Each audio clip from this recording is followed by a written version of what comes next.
पानी स्प्रिंकलिंग होची और भक्त मानकर पाद पूरा तापी जाउथला पूरा फुसका हो जाउथला तो ये पानी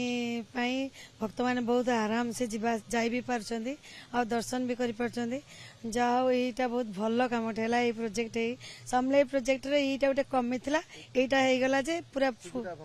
सब बहुत सुविधा नहीं बिल्कुल कष्ट नहीं बहुत सुंदर लगला ठंडा जाई पारलु देखो ग्रीष्म प्रभाव को दृष्टि रखिक ट्रस्ट बोर्ड तरफ गोटे उद्यम करा जायछि जे भक्त माने जो क्यूएमएस रु बाहरिला परे जो आमर स्टील बैरिकेड अच्छी से जो 50 मीटर बाट अच्छी सेटा को केमिति खरा दाउर रक्षा पाइबे गोटे सुखद अनुभूति नहींकरी माँ दर्शन करेंगे से गोटे आम प्रयास करूँ ये जो वाटर स्प्रिंकलर व्यवस्था कराई ये जो प्रचंड रुद्रताप आगामी दिन में आसवा को जो आकलन करा जाउछि सेथुरु मुक्ति दवा पे सेथुरु गोटे सुखद अनुभूति दवा पे एटा गोटे हमर प्रयास हाँ आमे एटा गोटे प्रेशर ये रे व्यवस्था करा हिचे एवं एथरे हमर सुगंधित अतर आमे दउछु गोटे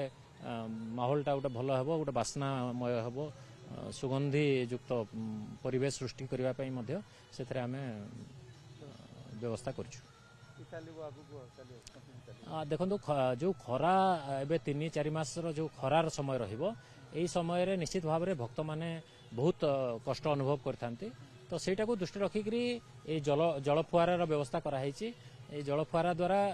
बहुत भक्त माने जो माने आसुचंती आमे देखुछु आज अनेक भक्तंकर जो आमे नउथुल प्रतिक्रिया से माने बहुत खुशी व्यक्त करछंती एवं जो पाद तळ भी तातुतला एवं ऊपर खरा मुंड ऊपर मध्य जोर प्रचंड खरा बाजुचे सेथुरु रक्षा पाइबा पय एटा गोटे भल उपाय करछंती बोली समस्त प्रशंसा करछंती।